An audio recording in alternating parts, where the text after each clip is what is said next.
Today's review is sponsored by Death Trap Playland. If you get out alive, the pizza's free. Watch it, Alan. I'm shooting.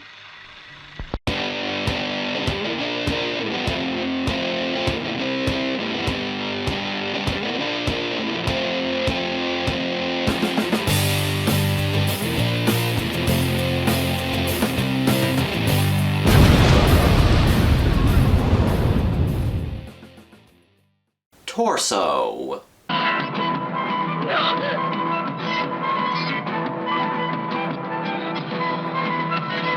There's always room for Giallo. Torso is one of my all-time favorite Giallo movies. The atmosphere is great, it's absolutely gorgeous to look at, everything that makes Giallo cinema a staple in Italian horror. Torso was directed by Sergio Martino, who was a prominent director in Italian horror. He deserves to be up there with the likes of Dario Argento, Lucio Fulci, and Mario Bava.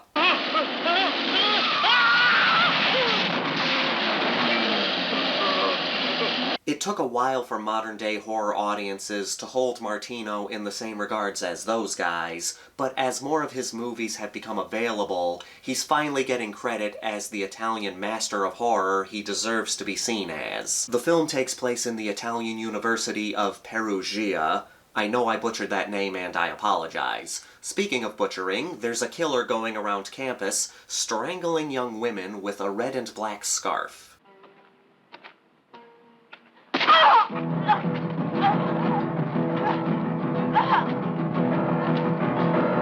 After he kills each woman, he butchers the body. It's made very clear that he does this for some kind of sexual gratification. We follow a group of 4 female art students who head out of town to a mountaintop mansion in order to escape the chaos happening on campus. And as you would expect, the killer follows them. We get stalking, kills, and a lot of nudity.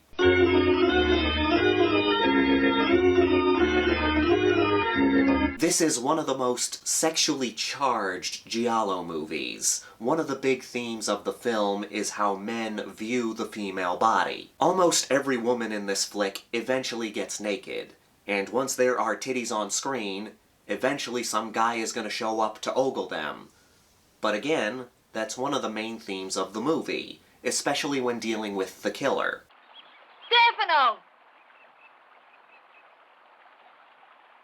Stefano! Come out! What are you doing there? Like many Giallo flicks, this is a whodunit. We never see the face of the killer, and whenever it is on screen, it's covered with a mask. Plus we get our red herrings here and there. It's made very clear that the killer kills for sexual reasons. And I appreciate that because it makes the movie more realistic. Hear me out before you judge me. If you look at real-life serial killers, a good portion of them killed with some kind of sexual motivation. Jeffrey Dahmer, Albert Fisher, John Wayne Gacy, Dennis Rader, aka the BTK killer. Hell, even Ted Bundy had sexual urges during his spree. There are exceptions, of course, there are always exceptions, but there is a disturbing perversion when it comes to most serial killers. That's how it is in Torso. That's how the killer is portrayed.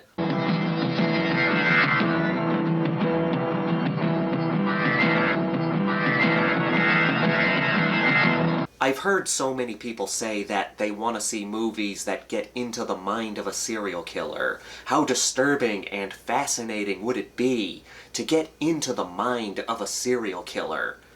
I'm gonna be honest, I don't think it would be as interesting as people think. You would more than likely see just a bunch of creepy sexual fantasies. I believe it would be less Hannibal Lecter and more Krug from Last House on the Left. Now, I'm gonna tell this little lady here to do something. And if she doesn't do exactly what I tell her to, I want you to cut her, I want you to cut her friend. Wow! But that's just how I see it, and I'm just a schmuck on YouTube. Looking at the kills themselves, they aren't the bloodiest. The gore comes in after the victim is dead, when the killer mutilates the body. I actually love the weapon of choice. Every now and again we do get a throat slash, but the primary weapon is a red and black scarf. Stefano!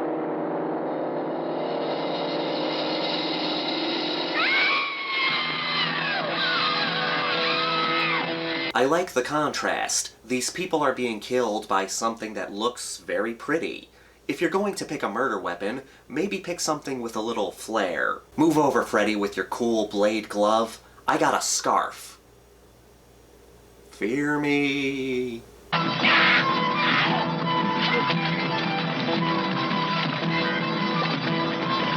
Giallo movies are known for being a stepping stone for the slasher genre.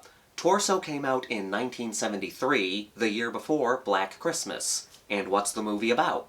A group of female college students being stalked by a psychopath. There are scenes where we see things from the killer's point of view. We see that later on in Black Christmas.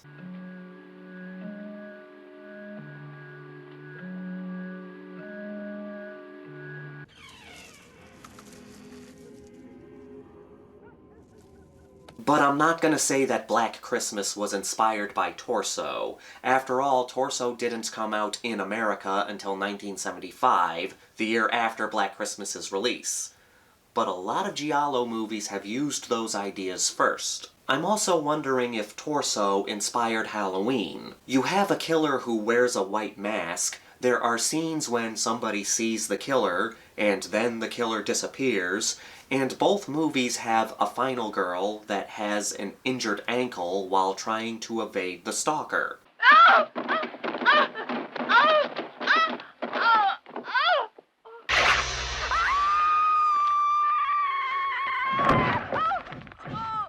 What Torso excels at is suspense and atmosphere. Atmosphere especially. There's this great scene where a woman is being stalked in the woods.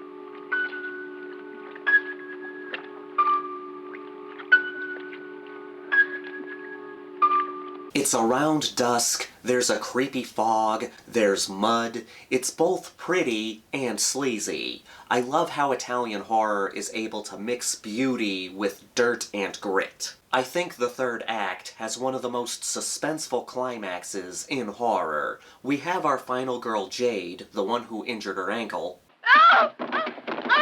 She's alone in the house with the killer and a few corpses. Now the killer is going in and out of the house with a hacksaw because he just murdered a bunch of people, so naturally he has to dismember them.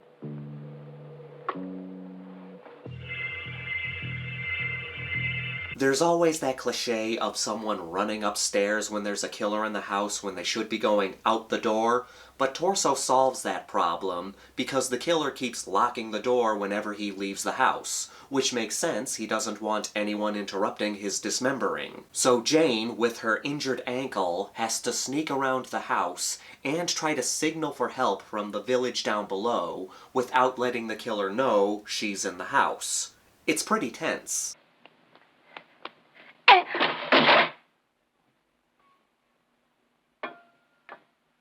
Torso is one of the best Giallo movies. It has that element of mystery. The kills aren't that bloody, but they still stand out, and the mutilation of the bodies provides good bloodshed for gore fans. But it's the suspense and atmosphere that makes this movie worth your time. Torso is a lot like New York Ripper. It has elements that you see in slasher movies. It's a good introduction to people just getting into Giallo movies.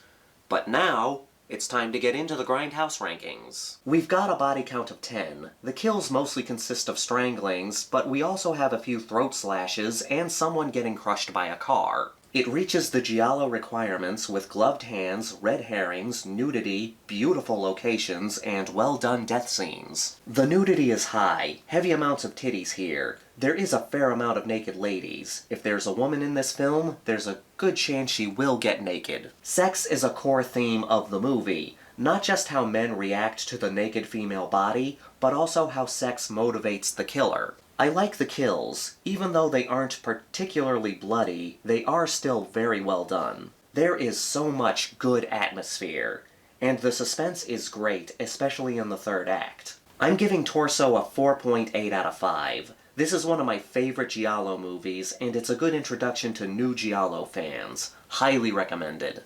As always, I want to thank everyone for watching and supporting my channel. If you're new here, please subscribe and give this video a thumbs up if you like what I do here, or give it a thumbs down if you don't like what I do here. Leave a comment down below. What's your favorite horror movie weapon? I do like the scarf in this movie, but I'm more partial to knives and chainsaws. Freddy's finger blades are hard to beat, though. This is the Maniac, here to remind you that the Grindhouse will never die. Fear me!